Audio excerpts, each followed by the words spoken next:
గా ఉండి అసలు మీ డిపార్ట్మెంట్ లో ఏం జరుగుతుందో మీకు తెలియని పరిస్థితుల్లో మీరున్నారు. బట్టలు గాని, బూట్లు గాని, షూస్ గాని, టై గాని అవి 1200 కోట్ల రూపాయలతో టెండర్ పిలిచిండ్రు. ఈ ఉప్పులు, పప్పులు, కూరగాయలు, కోడిగుడ్లు, మటన్, చికెన్ ఇవి 800 కోట్లతో టెండర్ పిలిచిండ్రు. రెండు కలిపితే 2000 కోట్ల రూపాయలు. 2000 కోట్ల రూపాయలతో టెండర్లు పిలిచిన విషయం ఈ మంత్రులకు తెలియకపోతే వీళ్ళు ఏం పాలన చేస్తుండ్రో నాకు అర్థమైతలేదు. నాకు ఛాలెంజ్ చేస్తున్నారు, ఏ హరీష్ రావు మేము కొన్నదే 680 కోట్లది, నువ్వు 2000 కోట్ల స్కామ్ అన్నావు, యాడికేలైంది అని అన్నారు. అంటే ఎంత కొంటున్నారో, ఎంత టెండర్లు పిలిచిండ్రో కూడా తెలియని అయోమయ స్థితిలో ఈ పొన్నం ప్రభాకర్ గారు, ఈ లక్ష్మణ్ గారు ఉంటే నేను వారి విజ్ఞతకే వదిలేస్తున్నా. నాకు ఛాలెంజ్ చేసి నువ్వు రాజీనామాకు రెడీ అని, నేను రెడీ, నేను అనగలుగుతా. కానీ స్కామ్ చేసిన వాళ్ళు మీరు కాదు. ఆ డిపార్ట్మెంట్లో ఏమైతుందో మీకు తెలియదు.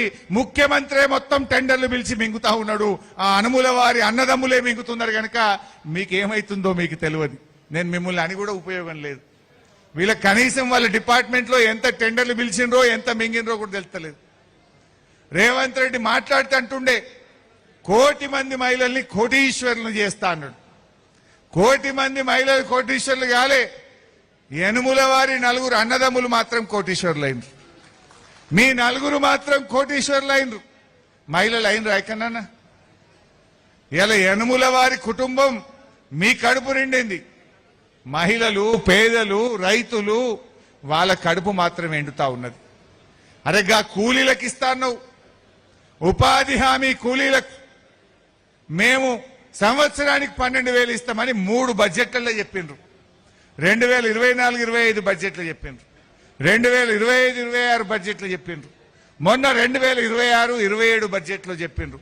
బడ్జెట్ల బట్టి గారు చదువుడు, వీళ్ళు బల్లలు కొట్టుడు, పైసలు మాత్రం వత్తలు వచ్చినాయా కూలీలకు? ఎక్కడన్నా కూలీలకు ఇందిరమ్మ ఆత్మీయ భరోసా పేరిట ఏడాదికి 12,000 రూపాయలు ఇస్తామన్నారు.